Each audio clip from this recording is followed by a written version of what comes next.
सीबीएसईकडनं इयत्ता 10वीच्या द्वितीय बोर्ड परीक्षेचा निकाल जाहीर. 96.78% विद्यार्थी उत्तीर्ण. गुण सुधारण्यासाठी बसलेल्या 60% विद्यार्थ्यांना फायदा. मुंबईच्या बोरिवली पश्चिमेत चंदावरकर रोडवरील पांढऱ्या पट्ट्यांवरनं पुन्हा वाद. जैन समाजाकडनं पट्टी रंगवल्याचा आरोप.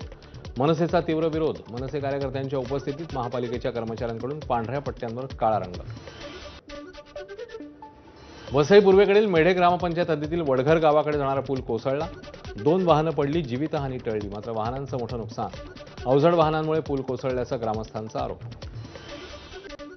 मुंबईत धावत्या लोकलमध्ये प्रवासी आणि तृतीयपंथीयांमध्ये हाणामारी. रात्री उशिरा घडलेल्या घटनेचा व्हिडिओ व्हायरल.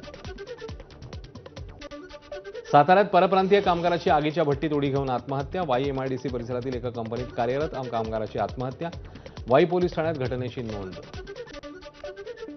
रायगडच्या खालापूरमध्ये गॅस सिलेंडरचा ट्रक थेट खड्ड्यात कोसळला. 350हून अधिक सिलेंडर घेऊन जाणाऱ्या ट्रकच्या चालकाचं नियंत्रण सुटलं. जीवितहानी टळली, तर दुकान आणि पाईपलाईनचं मात्र नुकसान. गुरुग्रामच्या द्वारका द्रुतगती मार्गावर भीषण अपघात. लोखंडी सळ्यांनी भरलेल्या रिक्षाला एका कॅबची धडक. लोखंडी सळी चालकाच्या छातीत घुसल्यानं जागीच मृत्यू. अहमदाबादच्या रामोल येथील फटाका कारखान्यात भीषण स्फोट. स्फोटानंतर लागलेल्या आगीत 8 जणांचा मृत्यू. 10 पेक्षा जास्त जखमी. ओडिशातल्या पुरीमध्ये साकारलं फिफा विश्वचषकाचं 8 फूट उंच वाळूशिल्प. मेसीचं वाळूशिल्पही साकारलं. प्रख्यात वाळूशिल्पकार सुदर्शन पटनायक यांच्याकडून वाळूशिल्प साकार.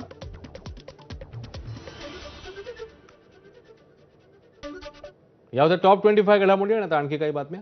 चंद्रपुरातील दिलीप यादव आत्महत्या प्रकरणाचा तपास सीआयडीकडे सोपवण्यात आलाय. City police